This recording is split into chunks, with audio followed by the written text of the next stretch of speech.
up?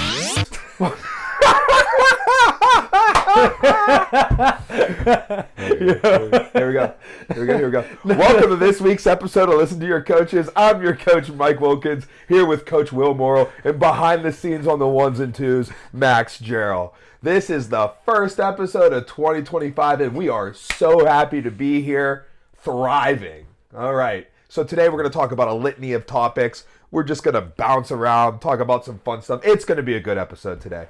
All right, so are you okay? Yeah, dude. I got it. Okay, so where I would like to start, so there's some recent news that involving the MMA community. Mm-hmm. So PFL, which is probably, I guess, like the number one contender to the UFC, right? I suppose. They bought Bellator. Yeah. So it's like, so now it's kind of like UFC, PFL in one.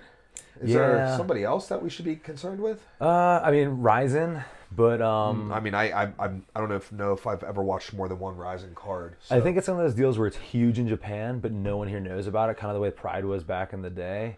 I don't really know though. All right. Well, so PFL, a major organization, previously due to their tournament format, they did not allow elbows, and I believe all their fights except for the title fights, the championship fights. Right.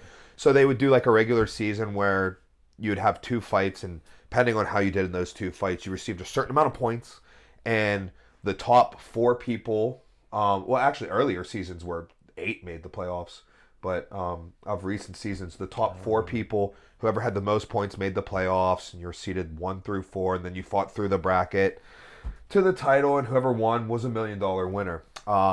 Due to the fact that they needed to run fights relatively in short order, they didn't allow elbows because elbows cause cuts.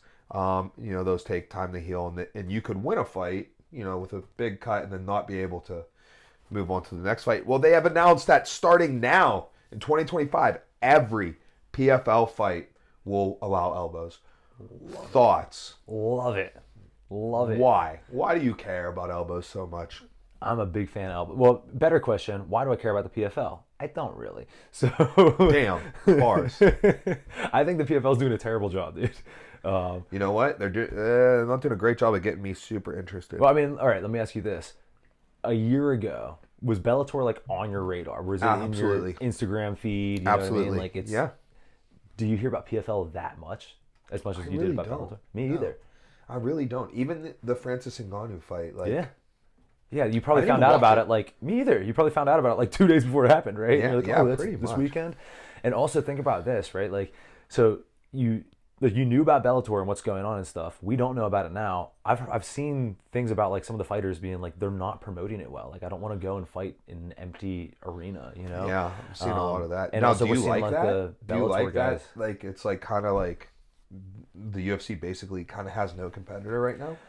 Oh man, yes and no. All right, so yes, I like it because we avoid the problems that we get in boxing where it's like, oh, this dude's the champ in this organization, this dude's the champ over here, and like we can't get a negotiation, right? Like if you're in the UFC, you're gonna fight the best dudes. You know what I mean? Like, I really like that. I think that's cool. I do too. The downside is when you have a monopoly, there's 2 downsides to that. One, I mean there's probably a bunch, but first 2 things pop in my head. One is that we don't get the competition like company-wise that like might make them improve in how they format things or how like anything happens, right? So it just kind of stunts the growth of the UFC. I do think the UFC is very invested in their growth already, so like maybe that doesn't really matter. But the real issue is there's no competition for fighter pay.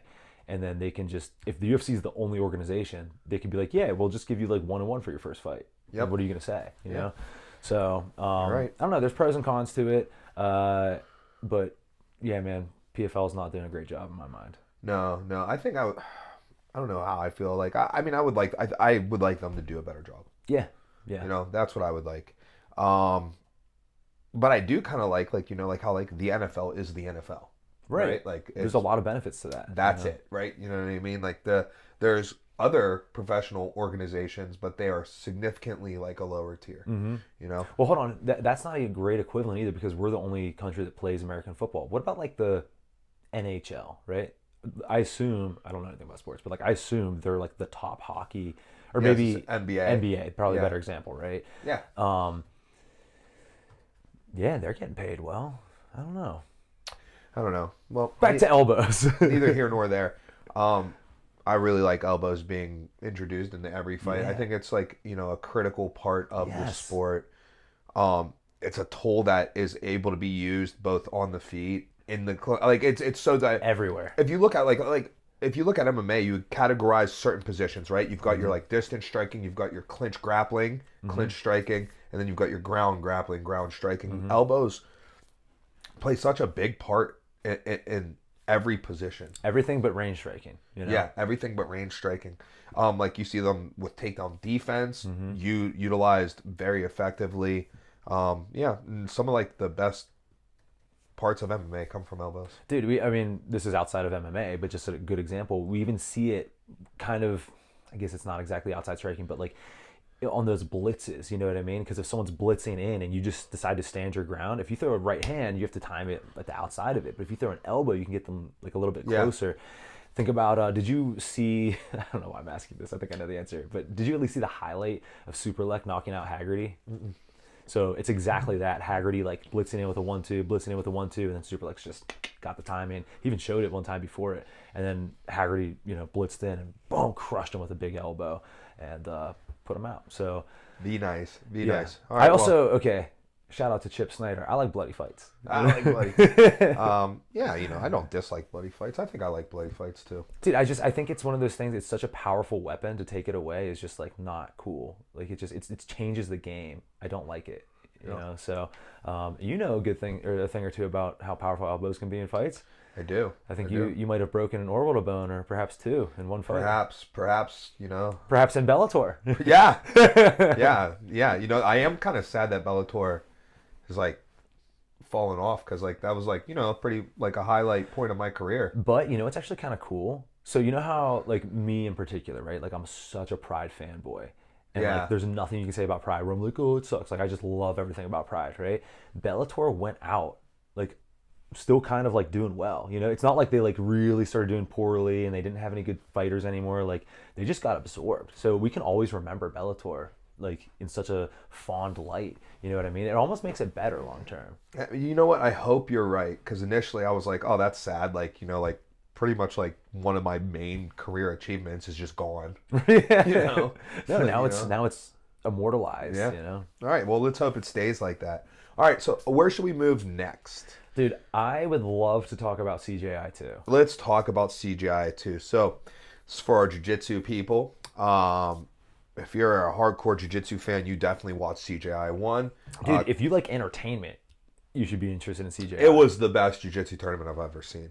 So just to wrap it up, Craig Jones had a beef with the ADCC, namely the president, Mo Jassim, on athlete pay and the way like the ADCC became kind of like very popular enough to sell out big arenas or to sell largely in big arenas.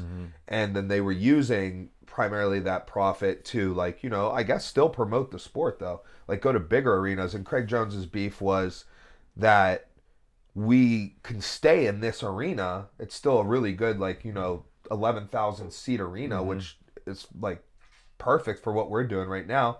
And instead of going and using $2 million to rent T-Mobile, you can now up the athlete pay, which has been the same since before 2000. Yeah, since the 90s, right? So, for example, a champion in ADCC, if you won the championship, you would win $10,000, right? If you were a woman and you won $5,000. And some of them were like, I make that off a seminar, and now I gotta win 4 of the toughest matches I'll ever have to make that, And then some of the argument was, well, that's how you make your name. And it's like, okay, well, now the money's here, so it doesn't need to be how I should get paid for it as well. And the story goes that they were like, all right, Craig, if you think so, why don't you go ahead and run your own tournament then? And he did. So he got some funding. He ran a tournament, 2 weight classes. The winner of each weight class won $1 million. The winners were Nicky Rodriguez for the 80 kilo plus division and Cade Rotolo for the 80 kilo below division, and it was a great success. The matches were incredible. They used a different type of scoring system where they used MMA scoring, 3 5-minute rounds, 10-9 must system. They did it in what they called the alley, which is the same thing as the Karate Combat Pit, maybe a little bit bigger, where the mat space is circled by 45-degree walls, and it was terrific. So they're running a 2. Now, here goes the thing with their second event, and is not going to have to compete with the ADCC because the ADCC runs every other year, so it's going to be standalone. But this year, they're doing team versus team, and I don't know how I feel about that. Dude, I'm kind of in the same boat.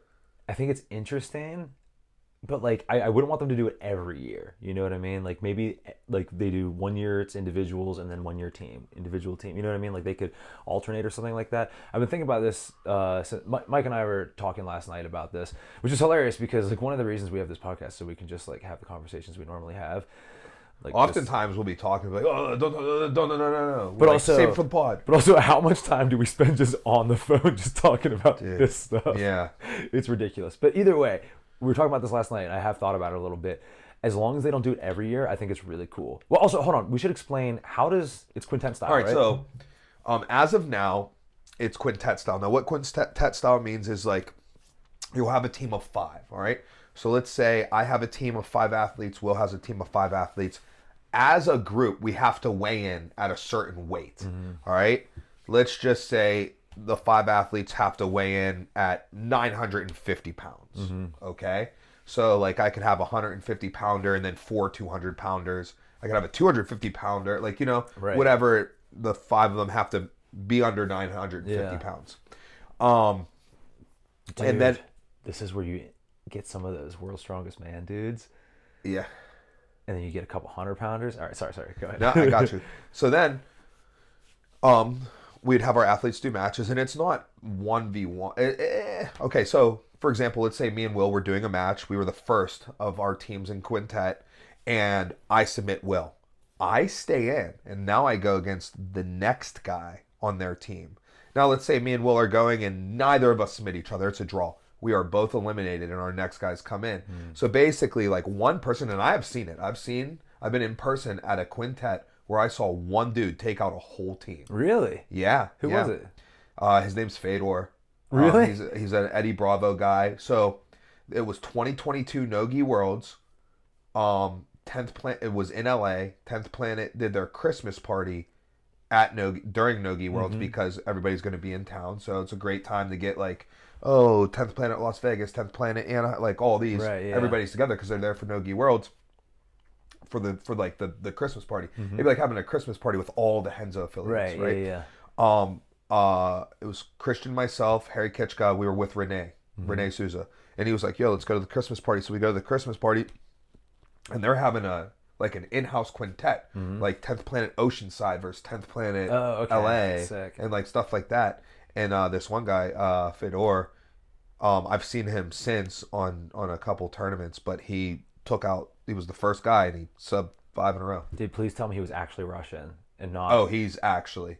Yeah, he's from 10th Planet St. Petersburg or something. Oh, that's so sick, dude. You know, he's actually... That's his real first name. Dude, I love that. I don't know his last name. But yeah, it was really interesting. But I'm not a fan of the... I'm a fan of it, but I'm not a fan of it in like a huge event. It's like kind of like an offshoot type thing for me. Well, okay, hold on. I've got 2 follow-up questions. One, I only see you loving it because there's so much strategy involved. What size guys do you use? I don't like it. Who goes... Do you get to choose the order? You get to choose the order. You set your order. Yeah, dude. I could see But you don't know the other team's order. Right. But I could see you loving to like run. You know what I love? You know what I would like not love is like, so like when I see this, okay, let's use some like really big names, for example. Okay, let's say we got B team versus New Wave. All right. I don't love that the first match could be like Owen Jones versus Big Dan. You know, so now you got a 145er versus a plus 300 guy, right? Like, and then that now determines how everything goes, and now you don't get to see Gordon versus Nikki. I mean, that is a bummer, but also, well, first off, we talked about this last night. I don't think Gordon's going to be there, and secondly, there's still strategy in that. Let's say we send out... There is strategy in that, but the bottom line is, what it will guarantee is that you will not see the matches you want to see. That's true. That's true. Because that's what the goal is. The goal is to not see the matches you want to see, right? Let's say you got a team, right? And you've got this killer, right? And I got a guy who's pretty good, and they would be the finals, and everybody would love to see that match, and it's hyped up. Well, what my strategy would be to get one of my guys to go against your killer, and no one can beat him. You got the best guy. but guess what? My guy cannot get submitted, and now they're both out. So now I eliminated that match, and now my killer, who would have been second place in the tournament, but it would have been a cool match against your guy, will then sub out the rest of your guys. Right? So like, it lines up to where you're not going to see good matches. In fact, what we've seen happen in prior quintets to try to avoid that is like, if two people like, you know, got beef and they won a match, they will like both agree to go they'll first. Both be like, yeah, we're going first. That's cool. Like Owen Livesey and Nicky Rod at one of the quintets in Japan were like, we're first. Okay, so all right, I got 2 follow-up questions. First off, let's start with this. But are people going to do that for $1 million? Are people going to be like, yeah, like let's like forget like team strategy. Let's make sure the best match happens. Here's how you fix that. If you're Craig, CJI, those organizers, they choose who goes first. Okay. You can do that. That could be cool. I don't know. But okay, here's my follow-up. I still think it's super dumb. I have a format question for you. So there's all these different teams, right? Then do they do that tournament style? Yeah, they do that tournament style. Okay. So like, and there goes another thing, right? It's like, okay, well, maybe Autos matches up really well with B team, right? And like, you get like you're gonna get that anyhow in an individual bracket, but like, you know, it's like rock paper scissors, right? You know, okay, what if rock and paper are on the top side and scissors is on the bottom side? Well, you know, scissors is gonna win the tournament because, you know what I mean, paper is gonna beat rock in the semis and make the final against scissors. Yeah. Whereas if rock and scissors were on the same side, then, you know, paper would win the tournament. Yeah, see, again, that doesn't bother me because, like you said, it would be the same in an individual tournament. You've got those things. Yeah, but you're seeing the individual matchups you want to see. Right. You're more likely to see what you want to see, and I think that I would speak for the majority of people that most of us want to see the highly competitive matches. Yeah. Right? Do you want to see like Kainan versus like Baby Shark? Right? Like a heavyweight versus a lightweight? Is that what you want to see? I'm going to play devil's advocate here. Over seeing the two best guys at a weight class go against each other. I'm going to partially play devil's advocate. I'm also going to, it's kind of actually how I feel too, now I'm thinking about it. I think that you might end up with some surprising matches. Like, do you remember the one Tackett brother? Which was the one who had to go? William, when he went against Zhao. He went against the bigger guys, right? Yeah. Like, that was, to me, not being super familiar with the Tackett, it's like a very surprising, fun Yeah, that was match. very cool, you know what right? I mean? Yeah. It might not be as fun for you because you know what they're about already. Right. But the casual, you know, jiu-jitsu fan will get some matches that are like some surprises, you know what I mean? And I think you'll even end up with some matches that are surprises. And also, I do like to see size mismatches from time to time. Yeah, for sure. So, like, I don't know why you like MMA because we don't do that. Follow up, I also prefer, well, I do like it in MMA, like Pride. Well, we can still see it. We can also, so like in the size match, you can also see it in the skill disparity because that's what's going to happen here too, right? Is like you're trying to strategize like a way like, hey, who's my worst guy who cannot get submitted by your best guy? That way I can remove your best guy. Yeah, exactly. You know what I mean? So what we're going to see happen is basically imagine if every single main event was a champion versus an unranked. And like, oh, once you're a champion, you never fought a ranked guy again. No. It's all mismatches. All mismatches. Interesting. Like, that's basically what the goal is. Yeah. And then occasionally you get John Jones before he's ranked fighting the champion. Yeah. So occasionally you get something cool. Right? Well, or we can guarantee it by doing weight class brackets. We can guarantee that these big matches are going to happen by doing weight class brackets. You might be pulling me back. Is it possible that you could have an entire tournament go down where their strategies work so well, like you said, that every single time no one gets submitted and it just kind of pops out and it's like really boring the whole way? Yes. You get what I'm saying? Yes. Do you think that's likely? The other thing you can see too is like, you don't understand, like, all right, what if I told you like Cade Rotolo's in it, right? Dante Leon's in it, right? Like, you know what? I want you. Name me 4 of your favorite jiu-jitsu competitors that are roughly in the same weight. Oh, roughly the same weight? Let's go both the Rotolos. Both the Rotolos. Okay, so we're gonna stick with like this lighter weight. Both Rotolos. Great. By the way, some of the most fan-friendly jiu-jitsu you'll ever see. I would then say Dante, just because same weight. Also same weight. Perfect. You're literally nailing it. And then you might as well go Little Tackett. Well, I was thinking that, but my other thought was just so we could potentially get a rematch. What's his name? Levi Jones? Leary Jones? What's his name? Levi Jones Leary. Levi Jones, Leary. That's it. Yeah. But it was Tackett and okay. Now let's make it bigger. But if we want to make it entertaining, then it doesn't have to be more than 4. Or it can be more than 4. Okay, let's go Andrew Tackett. Right now we got 5, and we know that's going to be the sickest banger. It's going to be a sickest. Okay, I'll add some people in. PJ Barch. Okay, right. That's going to be Amika Galval, the ADCC champ. Ooh, okay. Right. Okay, we got these 6. Guess what? In a quintet format, there's a high likelihood that we don't see a single one of them go against a single one of them. Because guess what? You're like, oh, I can't wait to see Mika versus Cade. That'd be a huge one because ADCC champ versus CJI champ and former ADCC champ of the same weight, right? Boom, boom, boom. Well, guess what? Mika's team's not that strong. Won't make it out of the first round.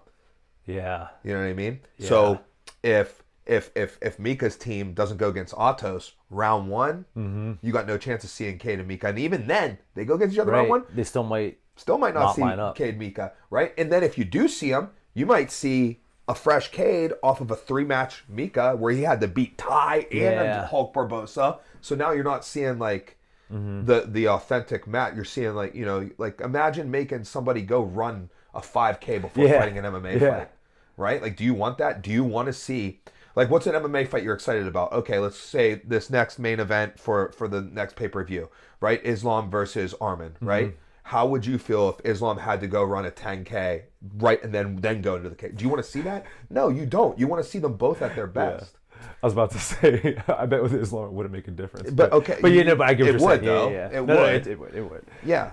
So, okay, I think what we're kind of getting into now is something that we've both discussed a lot.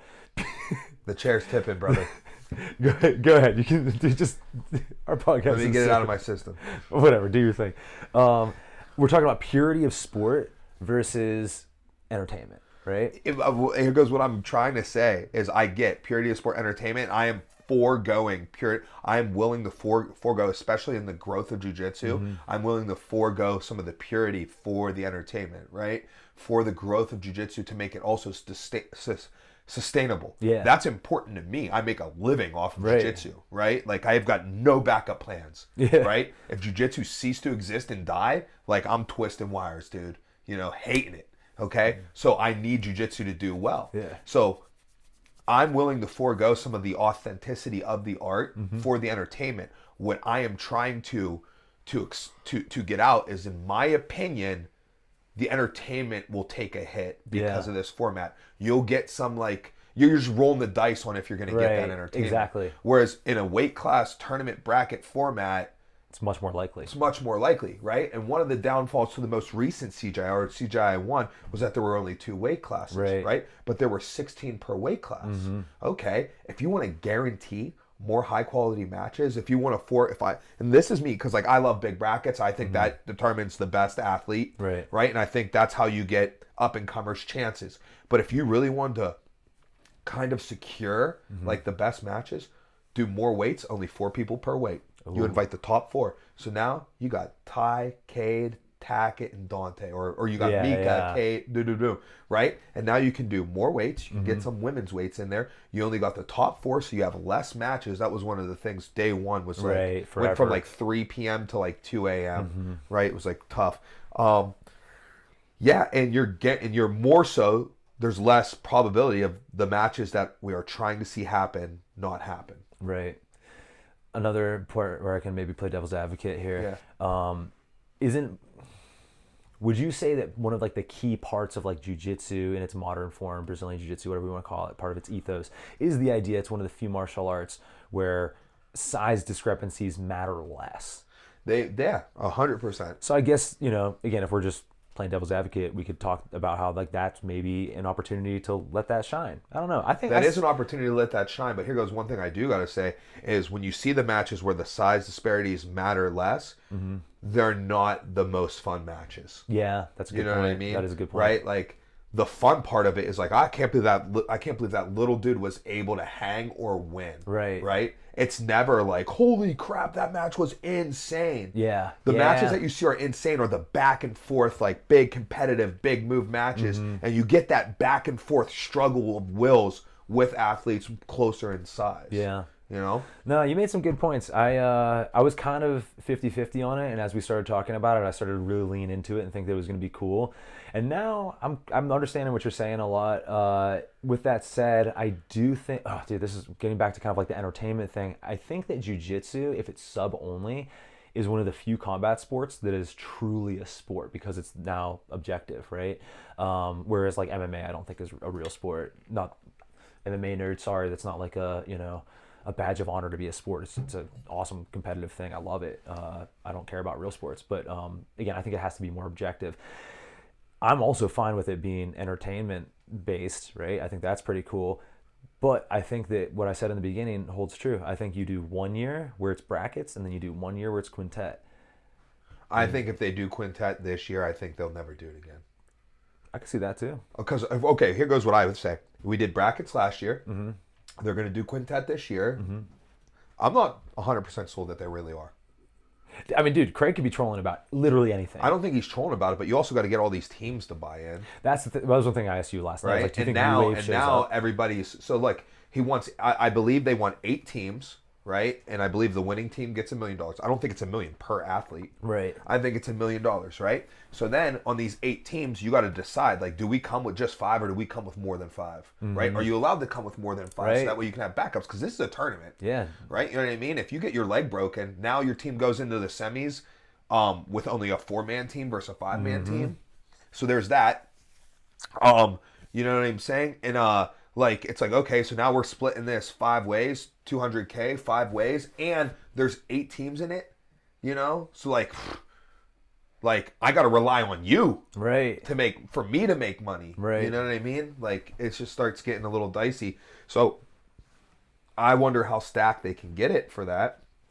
Now, if they can get it stacked, I think there's a chance it goes off without a hitch and everything happens exactly perfectly. But I think that would be an outlier circumstance. I think if you run the same quintet 10 times, I think 9 of those times you're going to be like, man, we didn't get to see this match or that match or this match. A larger majority than you would if you saw a bracketed tournament.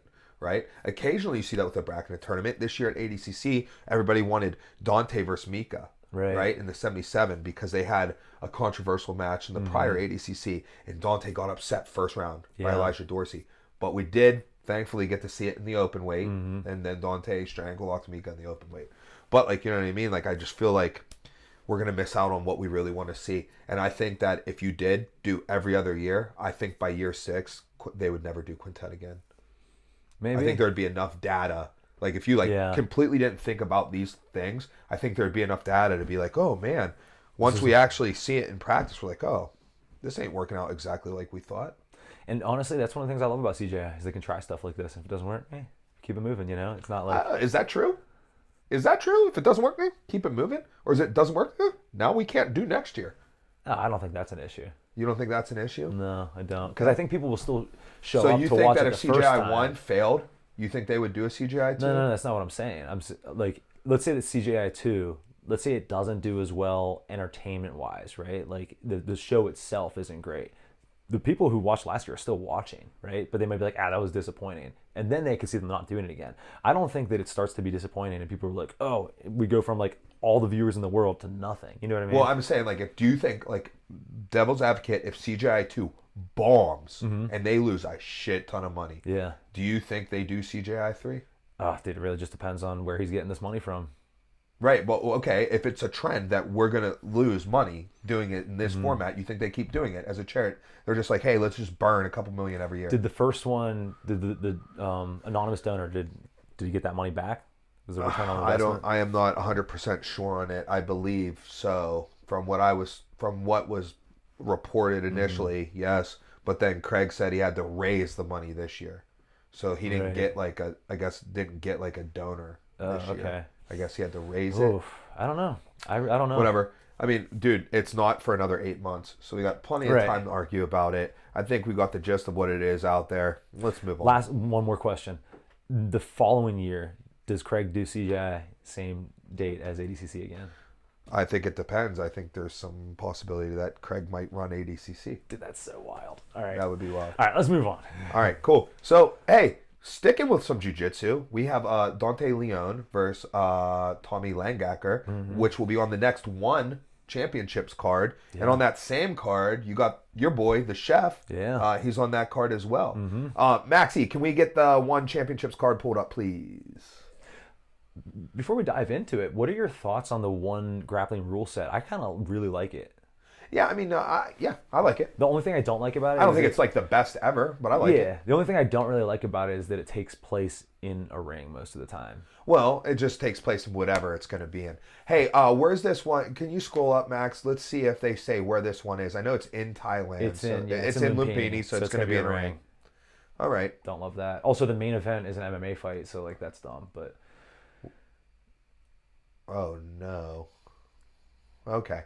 All right. So let's get down to the right there. Go down even lower. I want to see where it is on the card. It looks like, it's like midway. Yeah. All right, so about halfway through the card, we've got a submission grappling match between Dante Leon and Tommy Langacker. This is a match I'm excited to see. Recently, in a conversation with some of my jiu-jitsu friends, Paul and Vince, we were talking about this match coming up. When is this card? Max, when's this card? It's on Friday, I think. This Friday? Yeah. Okay, so it's this Friday. And I think Dante's a heavy favorite in this. The thing with Tommy is definitely dangerous, Langacker. He has a win over Gordon Ryan.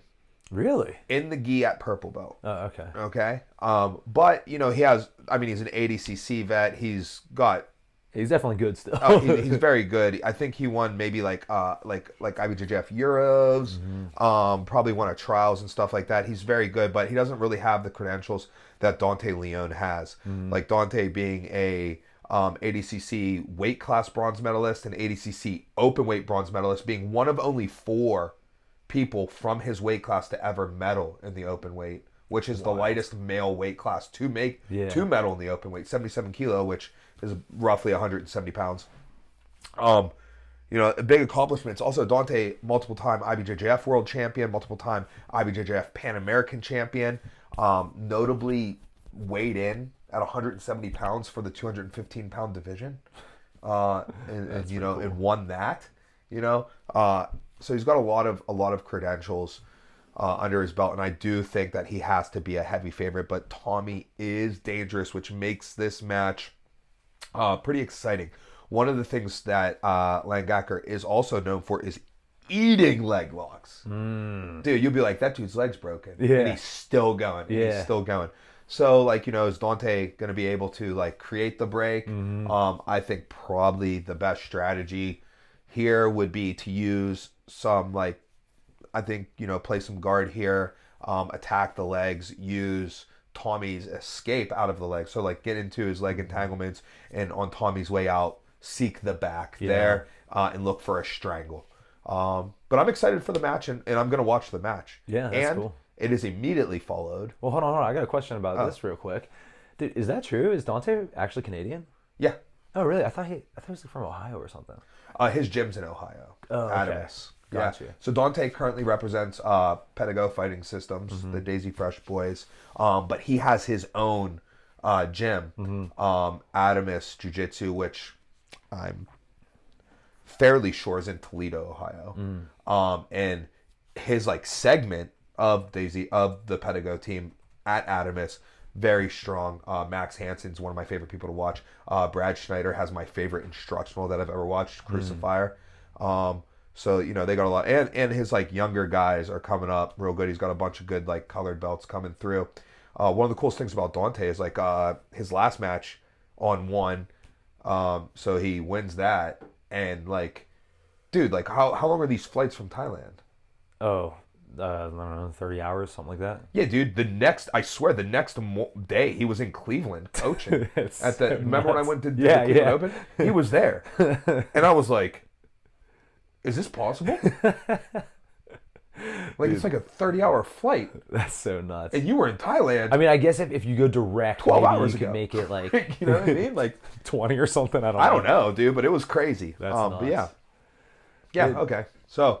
You want to bump to the next fight? Yeah, so the next fight after that is my boy Luke the Chef Lisi. He's going to be fighting a fella named Cody Jerome. I'm not familiar with this guy. I'm hoping that, I don't want to say it's I'm hoping it's like a mismatch, but I'm hoping that they're giving him someone that we can all right, let me phrase it like this. I hope it's someone who's good enough that they will fall into his web, because if you get someone who's just like gonna brawl and not like bite on any of his feints, we're not gonna get to see like all the intricacies of the chef. You know what I mean? So I hope the dude's good enough that like he, you know, bites on all of those feints and everything. But I also really want to see Luke just like crush this dude, because one has only given him like the hardest fights. Right? Yeah. He fought Joe Nottawat, was coming back in it. You know, if it was a 5-round fight, I think he would have won it. And then he fought, who did he fight after that? I can't remember, but he only fought like killers, you know? And so he's on a bit of like a losing skid, but also he's like their big star, you know? Oh no, he beat Eddie Episole. I don't know, maybe he doesn't really matter. Point is I want to see him piece together a couple wins. I want to see him back in title contention, because I think that he is good enough to beat anyone in that division on anyone, you know, any given day. Not that he necessarily will win, but like he can. Yeah, for that sure. is very exciting to me. Absolutely. And I think that he's one of their biggest American stars. I like that, because it seems like I feel like they're keeping him like halfway busy. They are, you know what I mean? Like think about some of their other American stars. Gary. Yeah. You know, what did they do with him? Nothing. Yeah. You know? So I'm happy to see them fighting him a lot.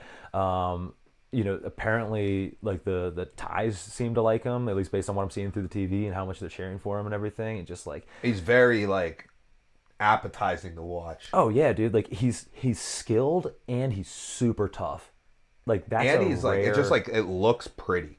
Yeah, you know dude. I mean? Like, yeah. His style is just like so fun to watch. Yeah. And man, I'm really hoping we get to see exactly that. Like those slick switch feints into punches, back into kicks, and then, you know, sliding into range and ripping up some elbows and sliding back out of range. I don't want to see him get hit with elbows this time. You know what I mean? And one thing he told me when he was, you know, here was he was like, yeah, man, like I'm known for like having all this slick style, and then in all these one fights, I just have to show like grit. Yeah. And I was like, yeah, dude, you're right.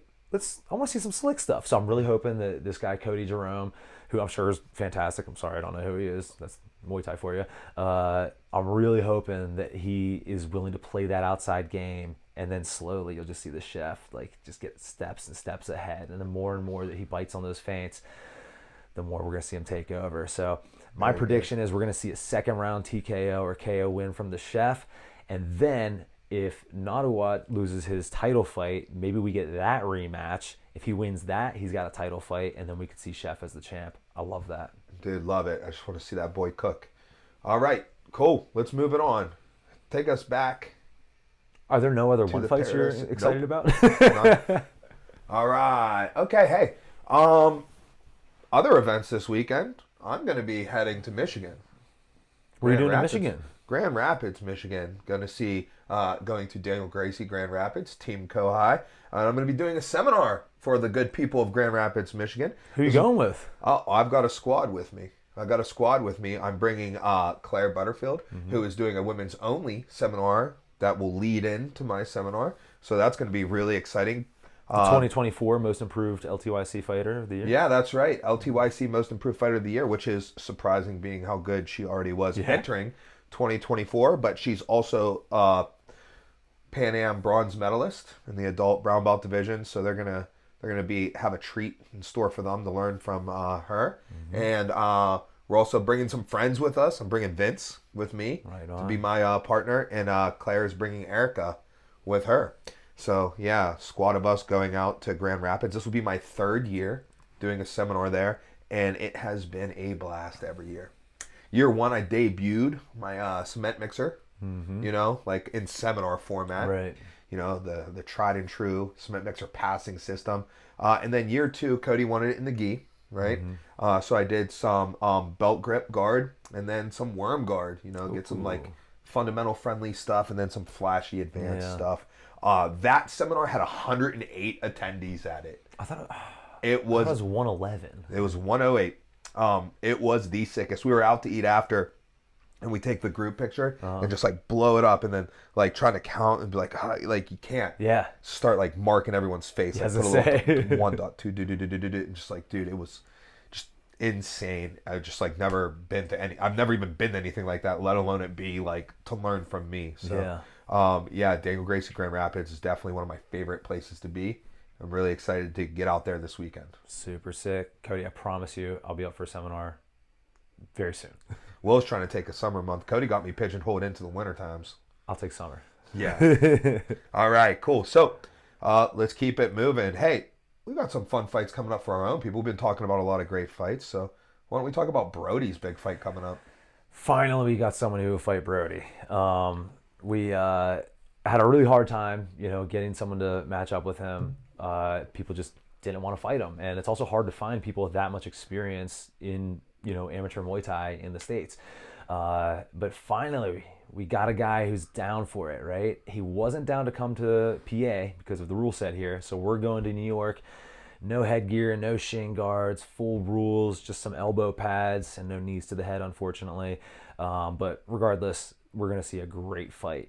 Brody's fighting a kid named Todd Banks in a promotion called K4, and Ashaka's fought for them. Chris Williams told me that they run a good show, so I'm pretty excited to take part in that. And this kid Todd Banks is really, really good. He's undefeated, right? He was already an undefeated champion for K4. Before we figured out who this kid was and realized we wanted to fight him. And then one of the reasons we couldn't, get this matchup earlier was because he was going to, I think it was Vienna. Yeah. Dang. I want to say it was in Austria, where they were doing a world tournament, a world Muay Thai tournament, and this kid won it. Dude. So he's super good. Not only is he a champion of this, organization we're fighting in, which this is going to be a championship fight, but also he's a world champion. And dude, you know the deal. End of an amateur career, we're looking for good experience. Yeah. And dude, you don't get much better experience than this, right? Yeah, no doubt. Without a doubt. And it's not just experience. I fully believe that Brody's going to win. You know what I mean? Brody just has the skill set in every position. In close, far away. Clinching, playing. Boxing, kickboxing, any sort of game that this kid tries to play with him, Brody has the answer to it. And also Brody's super exciting. Also, title fight, it's 5-2s, right? Oh, so it's just super explosive, rest up. Super explosive, rest up. 5 rounds, I like it. What do we know about Brody? He's super explosive. Yeah. So this format is going to give him the opportunity to get 5 explosive bursts in. I cannot wait for this, dude. I'm so excited. That's going to be a really fun fight. All the Stout fans should be watching that. I think there's going to be a live stream of it somewhere. So keep your eyes on social media, and we'll pump that out there. Right on, dude. That's awesome. Cool. Well, we're really pumped for Brody's fight. About time to get that ball rolling again. Yep. All right, cool. So, hey, let's jump into the first UFC card of the year.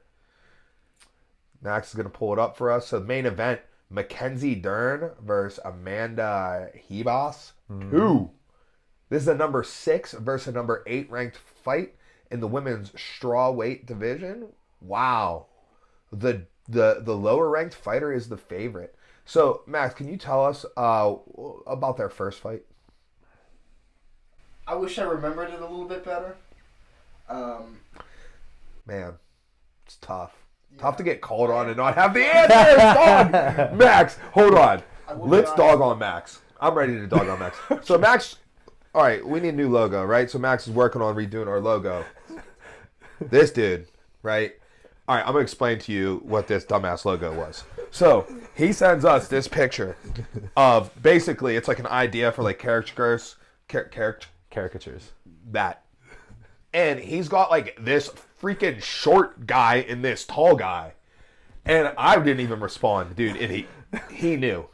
He knew what was up. I was so mad. I've talked to anybody who would listen about it. I've talked to anybody. At morning practice, at comp practice this morning, I was like, yo, Max is trying to, he's taking shots at me. I'm regular height. I'm regular. Okay, I'm 5'10". You're 6'3", right? So you're taller than me. 6'3" change. This logo doesn't make you look tall. It makes me look short.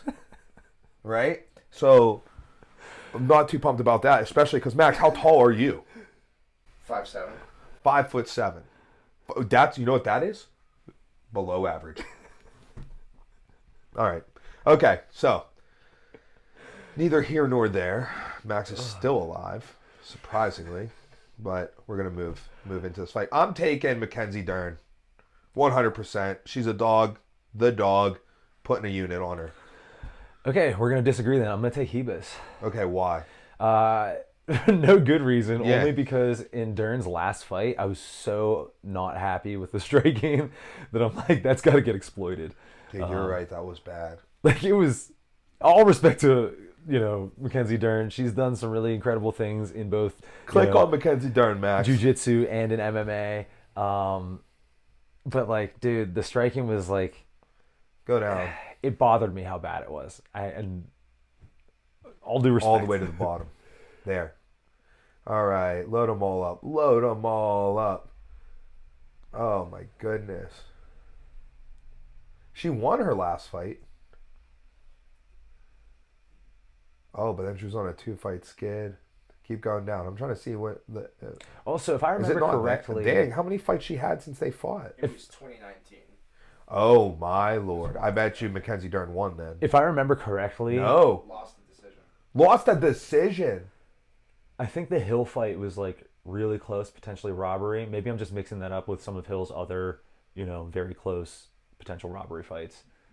That one wasn't. Jeez. The Hill fight was actually one of the most insane performances I've seen in women's MMA. Dern on the feet, on the ground. Oh, really? Beating on her. Oh, wow. Dang. Will don't know anything. Max taking shots. Is this to get back for you taking shots at me? A little bit. With the logo? All right. That's good. You know what? I already stopped caring. Okay, let's move on. Max, are you sticking with Dern? Sticking with Dern. Okay. Max, who you got? I got Dern. Let's go. Okay. Let's go. All right, cool. So in the welterweight bout here, we've got Carlston Harris versus Santiago Ponzinibbio, who's still at it. How old is he? He's 37. Oh, wow. I can't believe I just talked wrong to a man younger than me. That's crazy. Dude, he's got 38 professional fights. Is any fight on this card really sticking out to you? What fight? Max is a huge fan, right? What's your favorite fight on this card? So, my favorite fight and the fighter that stick out are two different things. Okay, give me them both. This isn't an amazingly stacked card. Yeah, I can right tell. Here, Chris Curtis is my favorite fighter on the card. Oh, that's good. That's a good fight. That's a cool fight. I think the odds are really interesting. What happened to his number? He's not ranked anymore. But he didn't lose. He did. He lost a main event against when? Allen. Sometime last summer, I believe. Yeah, but we were talking about we weren't even doing UFC stuff, and I was talking about Chris Curtis in the rankings. Yeah, but I actually do remember this fight. I think we talked about it too, actually. No, that was the we didn't. decision. No, because we weren't talking UFC yet. What's the date on that? April. Bro, we were still doing how do you do a 6-week fight camp and stuff back then. Dude, yeah. So he was, I guarantee you, he was ranked when we started, whenever you had the mouse and was doing rankings and stuff. And we didn't start doing that until October. Max, how long you been on this show? November? Yeah, dude, and we had just started doing it before. So we were looking at rankings because I remember who we were talking about. We were talking about the Bullet. When did the Bullet fight last? He fought on the same card as Holloway Topuria, so October the 26th. So the show after that, when we were who does he fight next? I remember Chris Curtis being in the rankings. Oh, wow. So October 26th, 7th, 8th, 9th. On October 29th, Chris Curtis was in the rankings. Real quick, Max, can you pull up the rankings? That's interesting. He was ranked 14th. And because I remember I was I don't want... There was something about we were looking... Dude, Michelle Pereira took his spot? No, he was It's possible that Shara took his spot. Shara took his spot. They would have done the rankings the day after we recorded that podcast. They come out on Tuesdays. Yep. It's possible that Shara took his spot right after we talked about that. Yep, that is possible. Because it definitely wasn't after the Brendan Allen fight, because Brendan Allen fought... who did he fight? Since then. Yeah, right? Yeah, in that main event. Yes. So, yeah. Yeah, dude, they dropped him out of the rankings. They swapped someone up and took him out without him losing since then. All right, cool. But still, I'm a big Chris Curtis fan. Yeah. That's what I'm looking forward to. Max, you had a note about Austin Bashi. Hold on, wait. Are we going to give our picks for... No. Okay. No. We'll get back to it. We'll just rattle them off. Okay, got you. So this kid, Austin Bashi, he's just coming off the Contender Series. He's 23 years old. 13-0. Bro, and he's fighting Christian Rodriguez. And Christian Rodriguez just takes out undefeated fighters. Mm-hmm. He gets his ass whooped and then comes back and wins. He takes an L in the first round and then wins the second and third round. What's like 3 in a row? He does. 2 or 3 in a row. But those were at bantamweight. This is up at featherweight, and this kid, Austin Bashi, is also a IBJJF brown belt world champion. Okay, I beat a handful of those in my day. Okay. Yeah. All right, cool. So click on Christian Rodriguez, because here goes what I want you to see, Will. Go down to his fights right here. Okay, yeah. All right. Oh, so he lost to Joel Rosa, but let's look at the 2 before it. Oh, those 3, in fact. So that was Rosas right off the Contender Series. That was Salmon straight off the Contender Series? No, but he was undefeated at the time. He was undefeated. And then what about the next one, Bulgarian? Not as much hype as the other 2, but still he was a prospect. Okay. All right. Cool. Yeah. All right. Yeah. Well, that's interesting. So that's probably going to be the fight that I'm most looking forward to, just because of like the hype in the back. How old did you say that kid was? 23. He's 13-0. Old enough, yeah. I'll take that kid. Yeah, you'll take. Okay, cool. Run me back to the card. Here goes the thing about this is like we need to get. I need my phone because I need to be on FanDuel. Putting the bets in. No, like real time. Saying like because we've known for these odds to be incorrect. We know that. We know that these odds are oftentimes incorrect on this website. Right? They don't match at all. So I would like to be giving, more authentic picks here. But yeah, so that's it. Not too pumped about the rest of the main card. Start slowly scrolling for me. The Mackenzie Dern fight. I'm going to be interested in that. The Chris Curtis fight. Tell me a little bit about Roman Khabibov. Good kickboxer. Yeah, he's got good kickboxing. He's one of those Russian guys that's like, he's got some grappling, but he's a really strong southpaw, great open stance fundamentals, really powerful left kick, really powerful left hand. He's a pretty heavy favorite here. He had one of those like real popular knockouts from, was it last year? I think it was from last year. Walk off, I believe. Yeah, I just don't really watch MMA. The head kicks in Utah City. Salt Lake City. Yeah, that's right. All right, keep it going down. No. Oh, Trey Ogden. Potierio, we saw him fight. Whoa, Jacoby Smith. This is Jacoby Smith. Okay, I'm pumped on Jacoby Smith. So Jacoby Smith fighting Preston Parsons. What do we know about Preston Parsons, Max? Do you have any info on him? Because I got info on Jacoby Smith.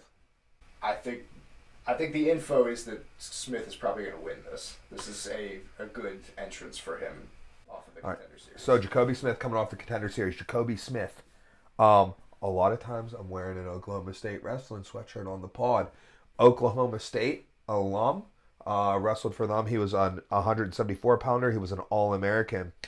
Something he did notably on the Contender Series is from rear quad pod, he jumped into the side of the guy's knee to blow his knee out. Like, oh my God, yeah. You know how in fundamentals we make like a big deal.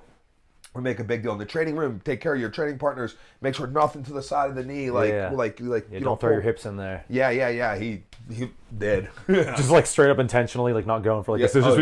Just straight up intentionally. But Jacoby Smith, a very strong Division I wrestler. It's been translating really well to MMA. I believe he's undefeated. Real quick, I'm excited about that. What's your view on that as a technique in MMA? I mean, I don't know. Mixed feelings. Like, I don't like it, but it's legal. If it's legal. That's kind of how I feel about like oblique kick. Although, actually, I feel differently about oblique kicks because I've never once been afraid, like while I'm sparring, that someone was going to stomp on my knee because I don't straighten my knee. You know what I mean? So I guess it's a little different. Yeah, I don't know. I guess like don't quad pod. Don't try to get up. Stay down. Yeah. Who knows? Who cares? It doesn't matter. All right, cool. I mean, that's all I got on this card. I'm just hoping that this is one of those. I haven't seen one in a while, but every once in a while you'll sit down with one of these fight night cards and you're just like, I'm just gonna watch it because it's on. And it ends up being awesome. All right. So instead of making a bunch of picks on this one, go ahead, Max. One more thing I wanted to mention, I forgot about it about Bashi, but I looked at his Tapology real quick, and he had 2 amateur fights. One of them was a win over Tony Lichtenberger. No way. Yeah. So they have an opponent in common. Wow. Wow. That's crazy. 2 degrees of separation. Yeah. Dang. Wow. Cool. I used to like doing that game. I could get myself to a world title fight. Yeah, dude. Yeah.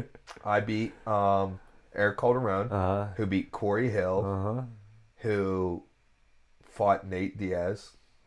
It doesn't have to be a win, just as long as they fought. No, I just need to be in this fight. Yeah. Okay. Right? I don't know. Corey Hill fought in the UFC, so he fought Nate Diaz. I don't know. Some way I got myself to BJ If you Penn. get to Nate Diaz, dude, you've got pretty much everyone. You know? Yeah, I got myself to BJ Penn, and this was back then. I got myself to BJ Penn and Frank Yeager off of it. Sick. So, yeah.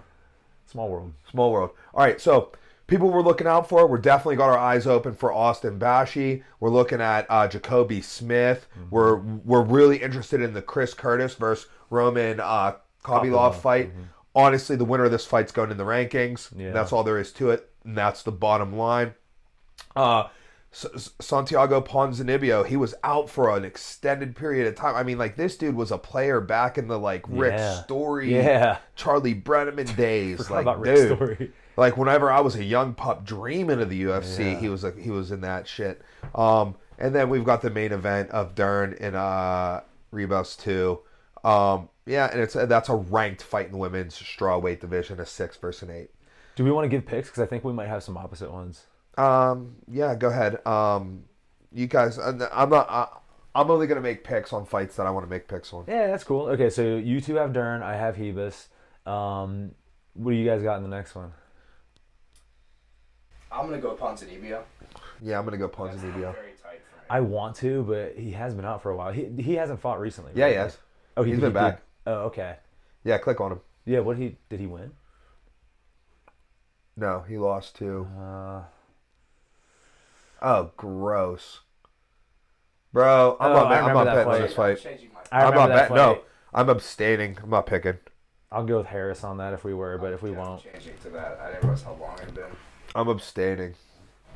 All right. I'm taking Jacoby Smith and Chris Curtis. That's it. That's another one we're different on. I'll take Bashi. I'll take Bashi. Oh yeah, I'll take him. I'll take Kopylov, and I will also take Smith. So we got what, 2 different? Sure. Right on. I don't like not having these odds. I don't like it. I don't like it at all. I mean, there are odds up there. They're wrong, and there's not odds for every fight. Yeah, I saw that. I think even this very next fight, like you're the third, you're on the main card, and there's no odds on there. Dude, it is weird how like screwy the UFC website is. Who was it we saw? Oh, Shavkat. They said he was, and like, I found out that Uzbeki. he's actually from Uzbekistan. Oh, yeah, that's right. Yeah, remember that, Max? Whenever they had Shavkat listed as Uzbekistan, and we were like, I thought he was Kyrgyzstan. Or wait, no, he's from Kazakh. Yeah, he's actually from Uzbekistan. Oh, and he just lives. Okay. Yeah, because Daniel Cormier was interviewing him, and he was like, "Oh, you know, Kazakhstan." Daniel Cormier won a freestyle tournament. He's like, "I won gold."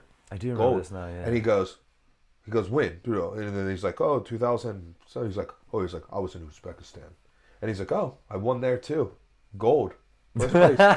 Tell him. Yeah. All right, so that's that. Okay, cool. I'm done with it. Yeah. It's just like the card's like mid-grade at best. I'm happy there's going to be fights on. There's been a 4-weekend break without UFC, so at least there's something to pop on and watch. It's an ESPN Plus card, right? Yeah. Yeah. When it's at the Apex, main card 7 p.m. That's probably local time, so 10 p.m. Eastern. No. It's 7 p.m. for us. Oh, it is 7 p.m. for us. I love that, and I also like the Apex. Because I like hearing the coaching. I do like that. So, and this is the type of card to be there. I'm excited about it. Now, talk to myself a little bit more into it. Look how wildly the odds have changed on the ESPN site. Go down. Yeah, different odds. Yeah. Different odds. Yeah. Wow. See, this is what I'm saying. And they're probably using ESPN Bet as their odds, whereas I'm running FanDuel at the moment, but I'm willing to change. Yeah, okay, neither here nor there. Guys, some news. We'll be hopping on a a fight companion where we'll be streaming live during the UFC 311 fights headlined by Makhachev versus Arman Sarukian, co-mained by Merab versus Umar Nurmagomedov. So it'll be a great card. We'll be with the Fight Life Unfiltered boys. Heading over to Justin Jones's house. Be there with Lucas. Max, you're coming, right? I think so. What do you mean you think so? Commit. I commit. You got commitment issues? No, well, yeah.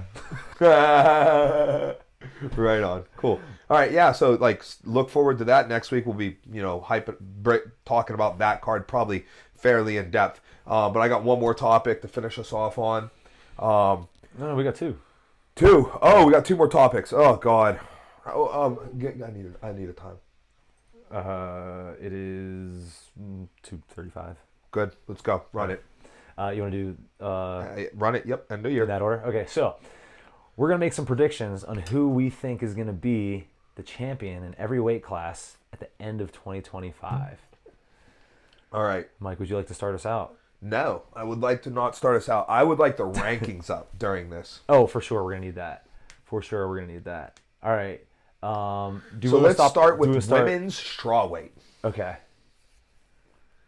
Not where I thought we were gonna. I figure we'll go lightest to heaviest. Yeah, that makes sense. Okay. I'll take Wei Li. Max? I don't see anyone beating her. I'm going Tatiana Suarez.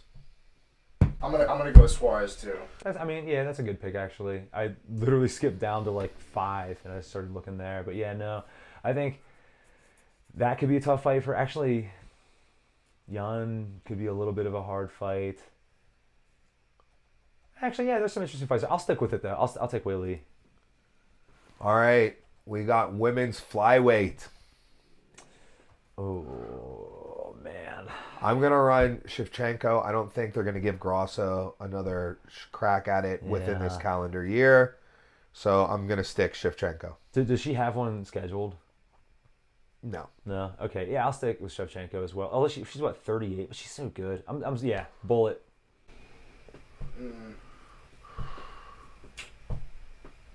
Yeah, I'll stick with it for now. All right. So we're. All right, women's bantamweight. I'm going Kayla. Give me Kayla. Oh. Scroll down. He doesn't know any of them. There you go. I mean, you got who else could win, right? It's got to be Kayla. How old is Kayla? Doesn't matter. Doesn't matter. Doesn't matter. Have you seen her fight? How long is she going to be fighting for? She's 35. This year? Dude, look at literally anyone else on here. She beats all of them. And I think they're fighting. They're going to fight next. But here's the thing. Do you think that she could win the title in, say, spring and then retire because she can't make weight anymore by December? She could. That could be a thing, but I'm going to say no. I'm going to go Kayla too. I think, yeah. I mean, to make a bet on that she's going to retire. And not only that, if she does retire, then you have to take your pick. Then who's fighting also, for she's not going to win the belt and then retire because then she wins the belt, then she can get money. She's going to do a couple fights where she gets the pay-per-view points. Exactly. Yeah, so I got Kayla. All right, let's take it to men's flyweight. Dude, this is tough. This is tough, dude.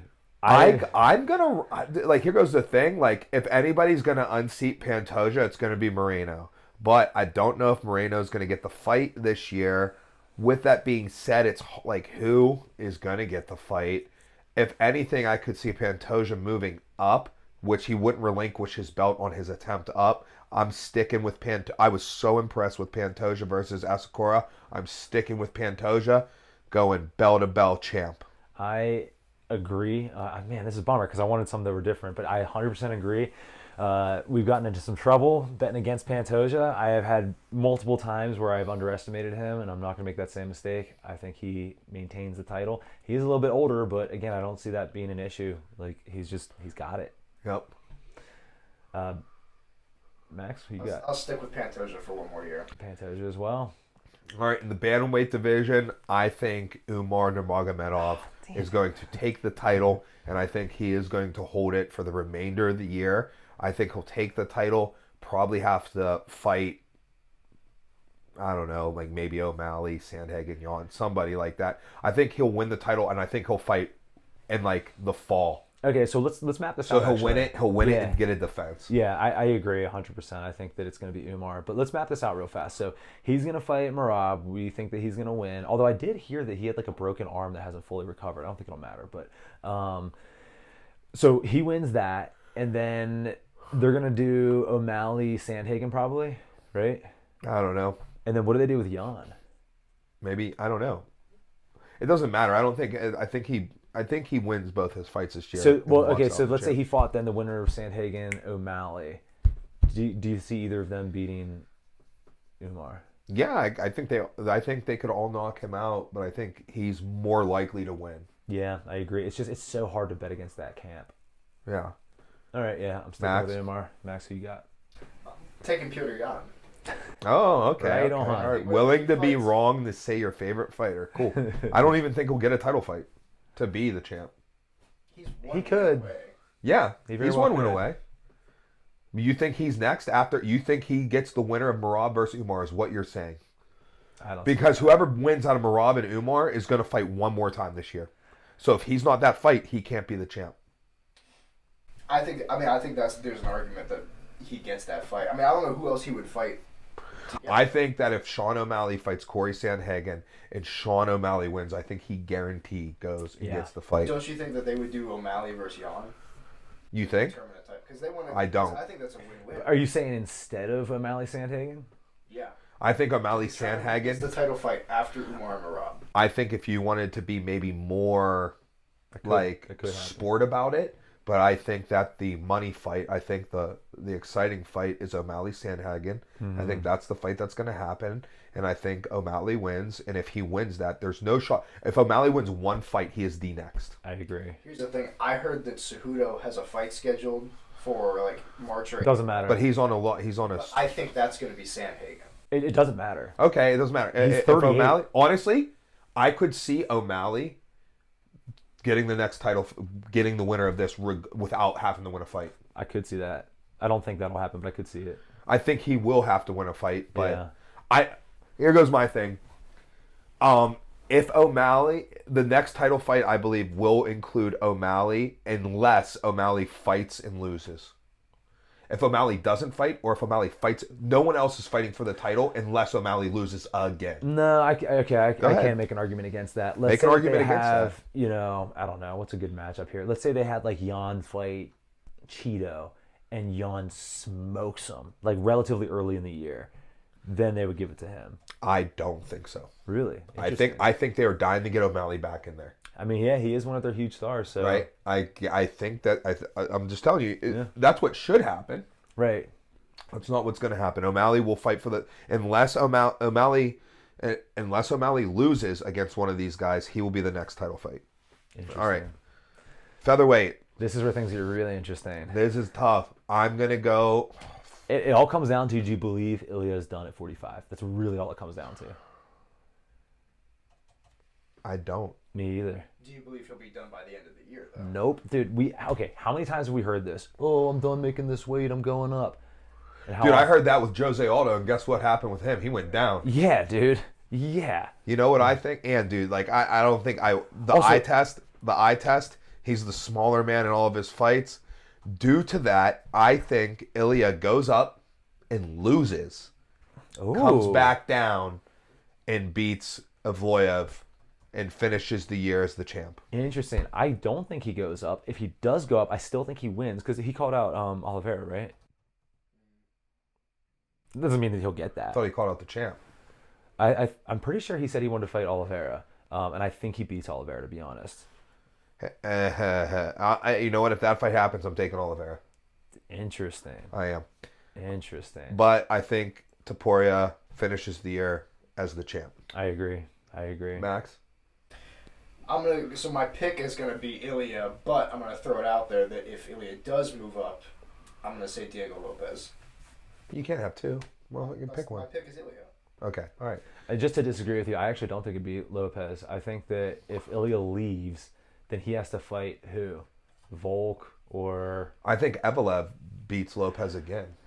Evloev is the only guy that could beat Lopez. Volk could beat him? What are you talking about? I don't think Volk. I think Volk can beat him. I think Yair Rodriguez can beat him. I think Arnold Allen can beat him. I think Aljamain Sterling can beat him. You think Arnold Allen can beat him? Yeah. I just wanted to say another name to be honest with you. No, I do think Aljo can beat him. I don't think he does, but I think Arnold Allen could. I do think Aljo beats him. I agree with that as well. I think Aljo beats him straight up. Yeah, dude. Yeah. Where? On the ground. What do you mean where? Where else? I mean, In the octagon, in the UFC, Max. I don't think he can get to the. First of all, I don't know. What are you, crazy? Dude, Diego Lopes. I give him a 90. So here goes the thing. Diego Lopes might be able to knock him out. But Lopez There is is. a grappler. He's a submission grappler. He's just got knockout power. It's like Ilya. It's like he has like this thing. How many people submit somebody that's on their back? Aljamain Sterling's a submission grappler. Yeah. I think they both are. No, I think Diego Lopes plays a guard. I think Aljamain Sterling takes your back. But how many times have you seen people like submission hunt off of their back as effectively as Lopez? You haven't seen it in a long time because it's not an ideal position, because your goal is not to be there. Because if you're there, you're inherently losing. That's why when somebody does win from that position, it's impressive. It's not impressive because it's good. It's impressive because it's not good. That's what makes it impressive. Win from that right? position, though. Yeah. But yes, he is. He won't get there. On the bottom? He will not get to bottom guard. He will not get to a guard. When's the last time you've seen Aljo in top guard? I haven't watched In a top closed guard. I can't remember the last time I've seen Aljo in a top closed guard that wasn't a grappling match. When has he gone against someone? Like, when was the last time he went against a grappler who would work to that position instead of just working? His last fight. You think Evloev would go to? No, I disagree. I agree with you that I don't think Evloev would go to a guard. Is looking to get up. That's I can see him going for a sweep, I suppose. Yeah, but I also think Diego Lopes is looking to get up. I agree. I think when he gets stuck in a closed guard, he plays a nice high guard that he complements with elbows, which I think is really good. That's something that like if I was his coach, that would be like the idea there is to make someone punish someone for being on top. But the goal is not to be on bottom. Right. Like, you know what I mean?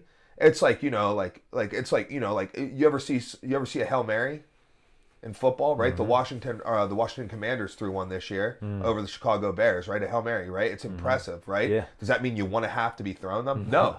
You don't ever want to throw one, right? But that's what makes it exceptional. It's not because of it, it's because it's a bad spot, right? And Aljo is terrific at not being in a closed guard. If Aljo's in a half guard, Diego Lopez's entire game that we have witnessed in the UFC, his jiu-jitsu that we've witnessed, is null and void. It is only valid from a closed guard, from a full closed guard position, or from a closed guard with the open feet on hips, right?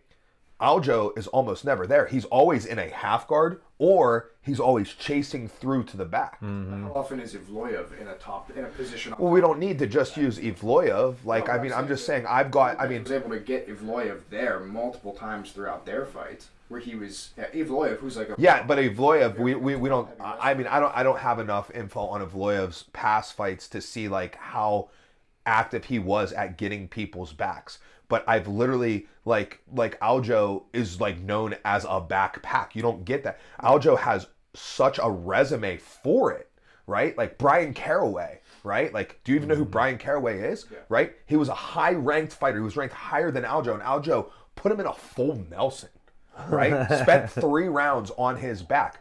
The same day that Zabit Sulov stretch. Yes, yeah, the Sulov stretch. Aljo hit the same. Where do you hit that from? The back, right? Corey Sandhagen. Didn't Aljo submit him like lightning quick? Was it not from the back? Yeah. Aljo gets the back. Control. He's very good. And why would someone want the back? Because there's a significant advantage. Do you know where the worst? If I'm in a grappling position that is considered top, the worst one is in a guard. In a closed guard is the worst one. And if I'm in a grappling position on top, the worst one is closed guard. That is where the bottom person has the most amount of tools. Now in MMA, I do still believe that bottom person is losing. Right. But that's where they have the most amount of tools. Now, that's where they have the most amount of tools to finish and do damage, but not to get up. You know? Yeah. Yeah, dude, I got Aljo over Lopez. I agree. Dude, I'm looking at this, and I feel bad saying now this. I want that fight so bad. Yeah, dude. Me too. That's the only fight I want. That's my number one most wanted fight this year. That's like an interesting... I think Arnold Allen beating him is like... Hey, if anybody found this argument... He could. I don't think he will. Way too chinny. Who cares? Don't talk about Arnold Allen. We're on some heat right now. You're right. Are you guys trying to ruin the podcast? Keep it going. Hey, if you guys liked this interaction between dumbass Max and myself, right? Get on him. If you can't hear him well, guess whose fault it is? It's Max's fault. He's been assigned to figure out how to get give him one job, right? Oh, Max, figure out how we can get a third. But we got a setup that has 2 mics, and obviously Max is low man on the temple. Figure out how to get yourself a mic. Okay, I will. Hey, what do you think of this stupid logo that I designed? You know what I mean? Like, God damn it. So, hey, everybody in the comments, bomb on Max. Tell him we want a Max mic. And then, if he proves himself worthy, we can then work on a Max cam. But at the pace that he's been going with his mic, man, he might be a father of 3 by the time he gets a camera. Yo. All right, what's the next Hold on, wait. I have one more thing to say. I'm running out of time. I have a hard out today. I got you. Let me say one more thing about that weight class. I hate to say this because I do like Diego Lopez. Go back up. I see guys even lower who I think could beat him. Boom, right there at 11. Bro, Dan Ige almost beat him. I think... off the couch. Giga could. I don't think he would. Bryce could. Edson Barboza could spin in a circle. I think he's a little done at this point. But... well, I'm getting a little... I don't believe that stuff.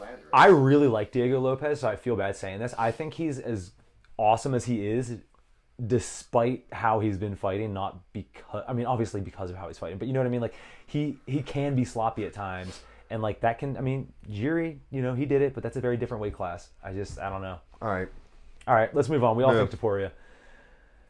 All right, does Islam go bell to bell? Oh, dude. Here goes the thing. If he beats Armin, then yeah. The thing is like we're rooting against him. Damn it. Yeah. Let's be bold. Sarukian. I'm gonna stay with Islam. I'll take Armin. I'm taking Islam. I'm gonna regret that, but. All right, now here goes the good one. Welterweight. Oh, dude. Who's sticking with Bilal? No one, dude. Here goes the other problem, though, is like Shavkat, who I really like, was Ian Gary is ranked 7th. Still, wow, slanderous. Hey, that's not cool. This is an interesting division because there's some killers. Yeah, dude, this. But also schedule is going to matter here. When do you think they're going to fight? Because it could be one and done.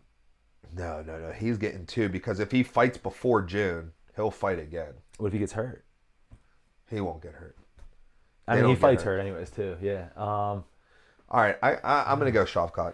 Okay, I am gonna go Shavkat, but then the question is, the problem is though is like who does he fight in his defense? Exactly. Because if he fights, okay, who would you take to beat Shavkat? Then you work backwards through there. It'd be like, okay, now can that dude get a title fight? Right. Okay.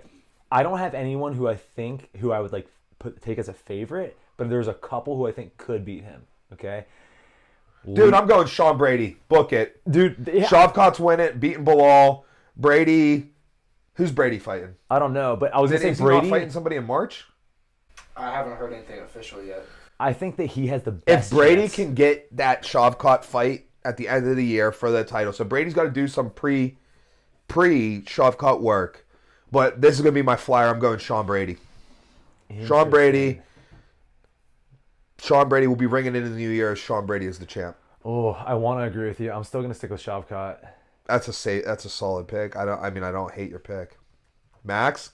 I'm sticking with Shavkat. I love your pick. I love how no one's picking the champ. I hope you're right.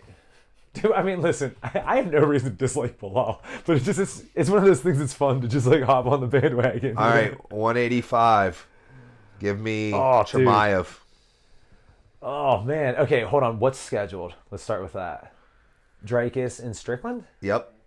Okay. And then does Izzy get the title shot if he wins? No, Chimaev gets the winner. Oh, that's just set, period. Pretty much. Oh, dude. Okay. This is interesting. If anyone... Okay, who beats Chimaev on this entire list. Nobody. I've got 2 that I think could beat him. I don't him. think they would. I think Izzy and Dracus could beat him. I hear you out. I lean more towards Dracus beating him than Izzy. I hear you. I hate saying that. I hear you. But is he not the favorite in both those fights? Yeah. They can. Yeah, they can beat him, but he's the favorite. Dude, and also, I have been burned by hating on Chimaev in the past. Just like Pantoja, I'm not going to make that same mistake, dude. Chimaev, smash everyone. All right. Max. I'm going with Khamzat. Good call. All right. Light heavyweight. Interesting. So, Jiri's fighting Jamal, right? Sure. Yes, they're like 16 days out, right? Yeah, they're fighting on the... That's on the 18th? Yeah. Okay. Yeah. If Jiri wins... Oh, no, actually, if either of them win, I could see them putting them against Alex. If Jamal wins, that's who I'd like to see against Alex, and then I have Alex knocking him out. Yeah, easy. So the question here is, does Alex continue to fight at this weight class? And does he continue to fight like 2-3 times a year? It's going to be Alex because the heavyweight division is going to move too slow for Alex to move up this year. Alex Pereira, book it. Anyone here that could beat him?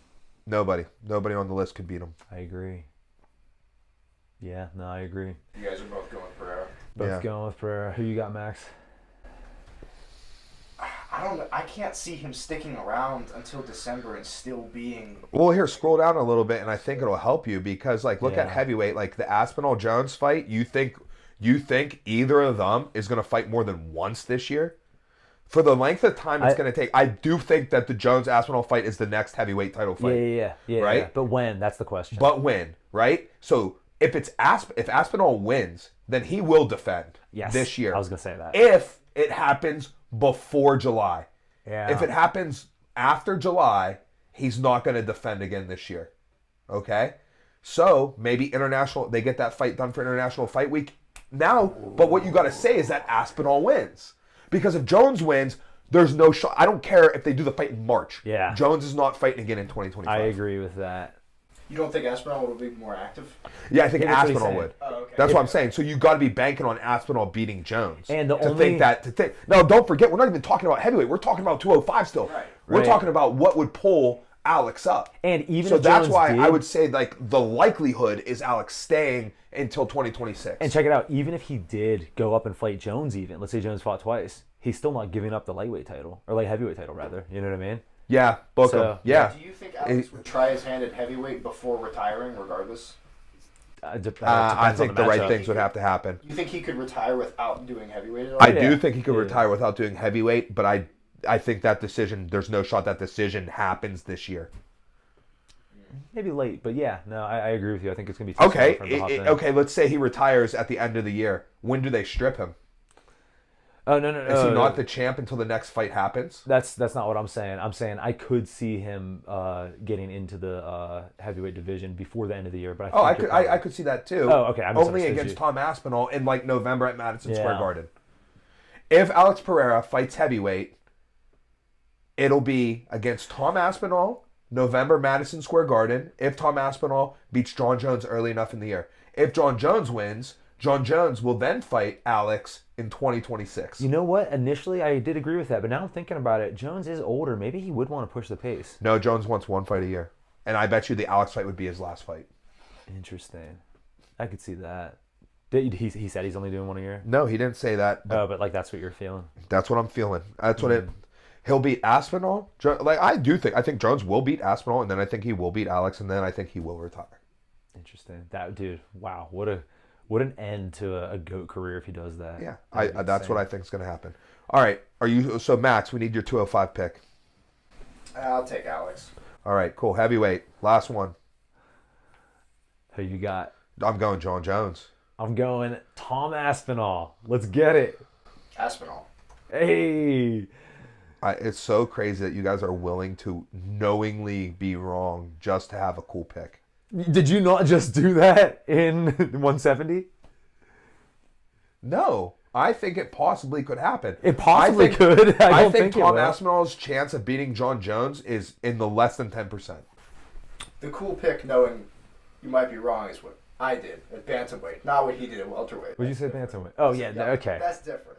How's that different? Actually, it's no. the same. It's basically the exact I was going to say, it's same. actually literally the same thing. Oh. No, I think I think Jan could reasonably get to a title fight on schedule. I think it's going to be hard if Brady fights Bilal, I think he wins again. Well, I think Brady would fight. If Brady fights Shavkat, I think he could win that too. But does he get there this year? Dude, I think if Shavkat beats Bilal and I think if Brady wins his next fight and Shavkat wins his next fight, I think it's Shavkat Brady. Dude, I think Brady has just as high of a likelihood, maybe slightly less, but close to the same of being in a title fight as Jan does.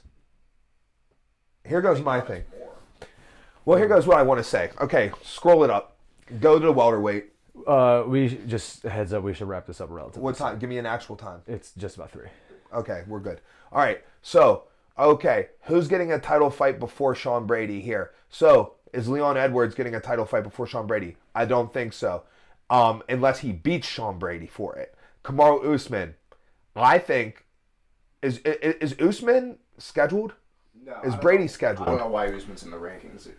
Okay, yeah. He's Usman, dude. I literally think like Sean Brady, Jack Della Madalena, yeah. Right? I think one of those two is so Shavkat's the next title fight. Yes, true or false? Yeah. Okay. The rumor that I've heard is that Leon and Jack are going to fight in March. I don't think the winner of that. I think if Jack wins, he gets. I don't think if Leon wins, he gets the title. No, fight. I think he does. I think he does. After losing to Bilal? Mm-hmm. What do you think? So you're going to put him against, like, he's not even popping. You're going to put him against Shavkat? I'm so biased. I love Leon. Yeah, but you love Leon, but try to look at the number. He's not even, like... I'm very removed from knowing who... Yeah, I'm very removed from knowing who's actually popular. If he was so popular, they wouldn't have made him fight at 4 a.m. Right. You think they would make Conor McGregor fight at 4 a.m.? Fair enough. You know what I'm saying? What do you think of doing Buckley versus Brady as a title eliminator? I could see that. Ooh. That's a dangerous fight. Right, but I think for both of them. That's like the dark horse fight right now. You know what I think really? Okay, here goes really what should happen. Ready? Shavkat fights Bilal. All right? Are we saying Usman's not in the picture? Let's remove Usman because we're not sure what's up with him. Shavkat fights Bilal. I think he's in. Let's just remove him for this conversation. Sure. Shavkat fights Bilal. Okay? Shavkat wins. Yep. All right? Leon fights Jack. Brady fights Buckley. Okay. All right? Those two fights, the two winners, whoever won more impressively is in the title fight. Okay. Yeah. Right? Now here goes the thing. If they both win relatively the same impressively, it's going to the winner of Buckley Brady. Because Jack and Leon just aren't pushing the needle as much. I disagree. I think that Jack Della Maddalena is a big star, and especially because he's... I don't even know how to say his name. He's Australian, right? Yeah, or is he Kiwi? He's Australian, and he's got a good following, but he's been very inactive. And he's exciting. People like him. I think. Yeah. I'm pretty far removed from. Who do you think like UFC fan base is more popular, Buckley or Maddalena right now? Oh, Maddalena.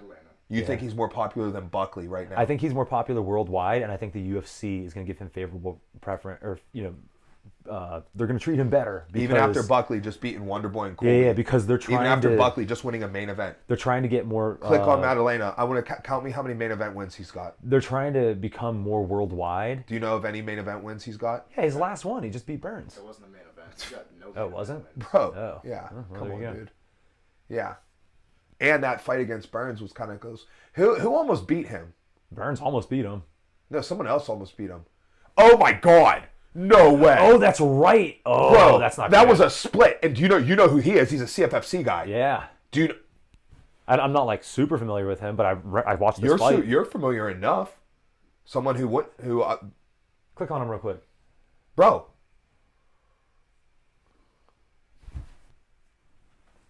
Give me a minute. Scroll down. That's all you should have needed. This is not going to do anything for you. Look at him. Never mind. Moving on. I know him. All right, whatever. Hey, that was a lot of excitement. All right, we're going to talk about one more thing this year. Stout PGH Fantasy Football League, the inaugural league. You got your champion right here, just absolutely dominant, winning the championship match. Championship game 308 to 172, just show of absolute dominance. For this win, I'd like to thank myself for drafting right, for adding right, for dropping right, for making the tough decisions, for picking who starts and who sits week after week. When people were like, oh, Jamar Chase is injured, you shouldn't draft him in the first round. But I did.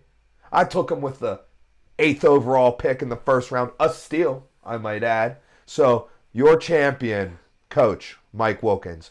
That's this week's episode of Listen to Your Coaches, and we'll see you next time.